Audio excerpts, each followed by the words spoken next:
All right, so let's go ahead and start on Chapter 12. Some of these questions require more space than available, so you might need to use a separate sheet of paper. But when it says solve by factoring, our goal is ultimately to get it to look like these two parentheses. This is already in parentheses form, so we can just go ahead and set each of these guys equal to 0. And then solve. Minus 2 on both sides, you get x equals -2. Here you're going to add 3 over, you're going to get 2x equals 3. Divide by 2 on both sides, you get x equals 3/2. So x equals -2 and 3/2.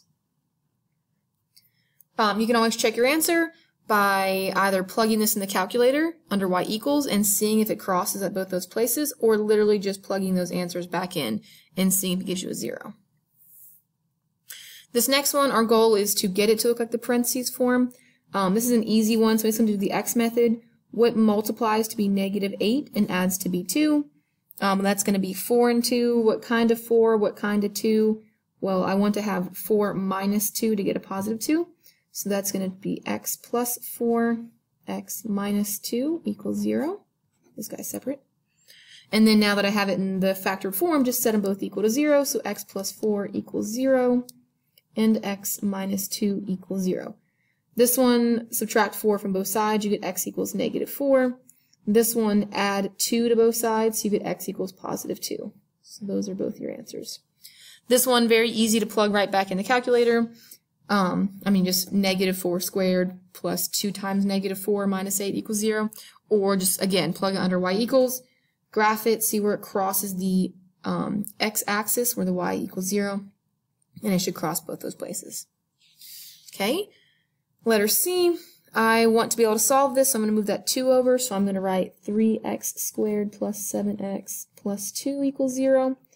And then you can do whatever you want to. You can do the house method if you want to. I'm just going to guess and check. It doesn't take that much work to guess and check. When I guess and check, the first term tells me my first terms in both. So how do I get 3x squared? Well, that's 3x times x. Then my last one is 2. So how do I get 2? Well, that's just 1 times 2, so it's not really that difficult of a guess and check. Just pick one. I'm just going to put a 1 and a 2, and then if we're right the first try, cool. If not, we just swap it. Check your inner product, so that's 1x. Check your outer product. 3 times 2 is 6x. How do I make a 1x and a 6x be a 7? Okay, so that was the correct numbers. I want them both to be positive, so plus 1 plus 2 equals 0. Then I'm going to set both of these guys equal to 0, so I'm just going to go ahead and pull a piece of paper over here. So now I'm going to set this guy 3x plus 1 equal to 0, and this guy x plus 2 equal to 0. Solving this, I'm going to minus 1 straight over. I'm going to get 3x equals -1. Divide by 3 on both sides. I'm going to get x equals -1/3. This one, I'm going to minus 2, so I'm going to get x equals -2. And those are both of my answers. Again, plug in the calculator or graph it, and you can easily see those guys work. Okay, so those I had to factor, and you could have done the house method or just guess and check or whatever factoring x method we also did over here. But the next ones are solved by taking square roots. So let's go over there. So when you're doing the taking square roots, you have to get the x squared by itself, so I'm going to move that 80 over, so I'm going to get 5x squared equals +80. I want to get the x squared isolated, so I'm going to divide by 5 on both sides. I'm going to get x squared equals 16. Then the whole point of square root method is so that I can square root both sides. So now I have x squared by itself equals 16. I'm going to square root both sides. The square root of a variable is going to give me absolute value x equals, and then the square root of 16 is 4. Don't forget you can do the little tree method. How do you get 16? Well, that's 4 times 4. That's a pair of 4s. Or you could break it down further. That's 2 times 2 and 2 times 2. That's a pair of 2s and a pair of 2s, and 2 times 2 is 4. So however you have to get it outside, that's fine. Don't forget that you also have to do a positive and a negative route. So x equals +4, and then technically -x equals 4 as well, but we know that that means x equals -4. So those are the two answers, and you can just write it as x equals +(-4), and that might be an answer you might see multiple choice wise. Okay, this one over here, again, I want to do it by taking square roots. This one doesn't have an x squared per se, but it does have all of this to the squared power. So my goal still is to isolate that. So I'm going to minus 23 over, leaving me 2 parentheses 4x plus 2 squared. And then 263 minus 23 is 240. Again, I want to get this part by itself isolated so I can square root it. So I'm going to have to divide by 2 on both sides. So then that's going to give me, the 2 over here obviously cancels. I get 4x plus 2 quantity squared equals 120. Then now that I have this, I can go ahead and square root. So I'm going to square root. Well, the square root of that cancels that squared out, so it's going to give me absolute 4x plus 2 equals. And then 120, you have to figure out how that works. Well, 120 is 4 times 30. I know 4 is a perfect square. 30 is 2 times 15. 15 is 3 times 5. There's no other pairs. Oh, I'm sorry, I'm off the screen here. I apologize. There's no other pairs on this little section here, so I just 4. So square root of 4 is 2, and then nothing broke down, so I'm just going to go back to the 30. So 2 root 30 is what you get on that side. Okay, and then I've got to do my positive negative route. So I'm going to get 4x plus 2 equals 2 root 30. And technically, we'd have a negative parentheses 4x plus 2 equals 2 root 30, but we know that that really essentially breaks down to being 4x plus 2 equals positive negative 2 root 30. And then I've just got to move that 2 over and divide by 4. So when I subtract 2 over, so this part people do get wrong often. I'm going to minus 2, I'm going to minus 2, and that's going to give me 4x equals negative 2, and that plus minus still must be stuck to that 2 root 30. And then I am going to go ahead and I want to get x by itself again, so I'm going to divide by 4, divide everything by 4. I'm going to get x equals, well, 2 and 4 reduce. That's going to give me 2 goes into there 1 time, and 2 goes into 4 2 times, plus minus. 2 goes in there 1 time, and I ignore the root 30 when I'm reducing. So I ignore all of the radical, and I just look at just the outside numbers. As long as there's a number that goes into all 3 outside numbers, then I can reduce. Well, we know that 2 goes into 2 and 4, so that works out pretty easy. So there's technically a 1 here, but we don't need to write it, so that's your final answer on that guy. Alrighty. Solve by completing the square. Let's move on over here.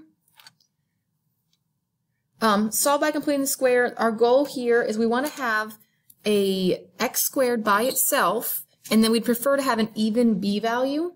This guy's actually already set up nicely to complete the square, so I'm going to have x squared minus 14x, and this is where you're going to add that same thing to both sides. So negative 13 plus same thing added to both sides. Alright, so what you look for is you go to your b value over here, and then just cut it in half, and I like to keep the sign on the inside. So half of negative 14 is negative 7 squared. Half of negative 14 is still negative 7 squared. Alright, the reason I keep the sign is because when we go over here and reduce this, this is a perfect square trinomial, but it always reduces the same way. It's always going to be x, because you did that x squared initially by itself, and it's always going to be whatever's in here, so this is minus 7, quantity squared. And then over here you actually have to go ahead and add the math, or do the math, I mean, negative 13 plus 49 is going to be 36. And then now we essentially have square root method.